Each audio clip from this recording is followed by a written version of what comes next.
Arkansas travels to Memphis. This game is 12 o'clock Eastern time on ABC. Arkansas is about a 7-point favorite there in Liberty Stadium. Memphis has been good at home, historically good. They are 41-7 at home since 2018. They are undefeated. They're 3-0. Arkansas fresh off a loss last week to the Ole Miss Rebels. But for Memphis, is a massive opportunity out of the AAC. It represents a huge chance on their schedule to beat a Southeastern Conference opponent on a national stage, network audience, to build a legitimate case. Right now, it's all about USF and the CFP out of the G5. Well, Memphis is like, hang on, we haven't had our chance yet. Maybe we'll get it here against an Arkansas team that might be reeling just a little bit. And for Arkansas, they're very talented. They're battle-tested. Tough one last week. On the road is a critical test, and we know that this will be a bit of a tune-up for them, if you will, against real SEC conference opponents if they try to rebound from that gut-wrenching loss last week. We know Sam Pittman. We know Bobby Petrino from Arkansas staff. We know Memphis has a really good staff as well, kind of across the board. The quarterback matchup is fantastic. Taylor Green, he is turned into a ridiculous threat at quarterback for the Razorbacks. Through 3 games, he's got over 300 rushing yards and a couple touchdowns. He's averaging almost 10 yards per rushing attempt. Okay, the guy has been outrageously good. And his evolution is not exclusive to what he does running the football. He's been pretty dang good through the air, too.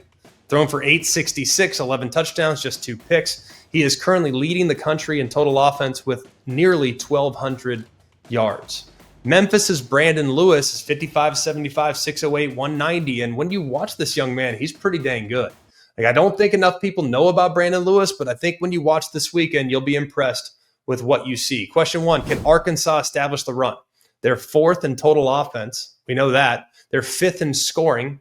And even after the high-scoring affair against Ole Miss, they still average a remarkable 245 rushing yards a game at nearly 7 yards a clip. Now, Taylor Green's the guy that makes it go. I mean, he's got game-breaking speed, had 151 yards on the ground against Arkansas State, followed it with 115 against Ole Miss. He's the only quarterback in the country to post back-to-back 100-yard rushing games this year, but complementing his perimeter threat is the downhill power of Mike Washington. He's a really solid piece there. He's gone for over 260 himself, averages over 8. He's the guy that'll beat you up the middle, while Green's the guy that can get to the edge and cause a lot of problems with you. They also have contributions from Braylon Russell. So they have kind of a multifaceted rushing attack that can create a lot of problems. And while Memphis, they're one of the better run-stopping units in the country. You might not know this, but against the first 2 teams they played against FBS opponents, they're 11th in the country, giving up less than 70 yards on the ground per game. Their yards per carry allowed is just under 2.4 yards per carry. It's a really good defensive front, and they have one significant difference maker in William Whitlow Jr., who's really good there on the interior of the defensive line.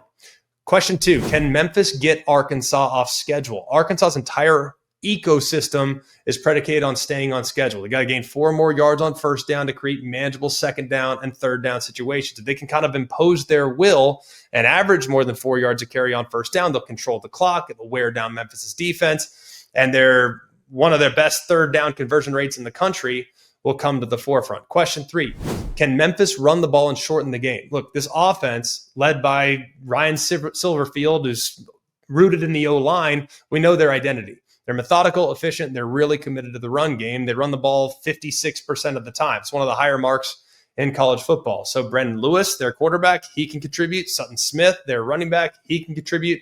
Overall, they average nearly 220 yards a game. So if they can have constant 12, 13 play drives that go for 75 yards and take 8 minutes off the clock, that's not just a touchdown for Memphis, but it's also a defensive victory because it keeps that Arkansas offense on the sideline. I think it'd be advantageous for Memphis to shorten the game.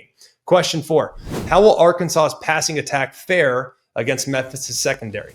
Now, Green's been amazing, like we've documented, but more importantly, he's been really good on deep ball passes. He's got 15 completions of 25 or more yards this season. That's big. And a big question in the preseason how would Arkansas replace their top 7 pass catchers from a year ago? Well, they went to the portal and they've found some guys that have emerged, like Omega Blake, who's clearly the number 1, thrives on play action. And this Memphis pass defense has been one of the worst in the country through the early part of the season. Maybe not one of the worst, but they've been a little susceptible there on the perimeter. Question 5, can Memphis win on third down? They got to be good on third down. Arkansas's third down defense, the first two games, they're allowing opponents to convert at a pretty remarkable clip. So currently they are allowing 44% conversion, which is 107th. So Memphis is going to have to win on third down. Question 6, can Memphis force a key turnover? Because in 24, Taylon Green put the ball on the deck 12 times. That was the most in the SEC. That stat cannot be ignored going into this environment. And so far, Arkansas has turned the ball over 3 times this year. Memphis has forced 4. I'll take Arkansas, but I would not be surprised if this is a shootout, a high-scoring affair with teams scoring into the 40s.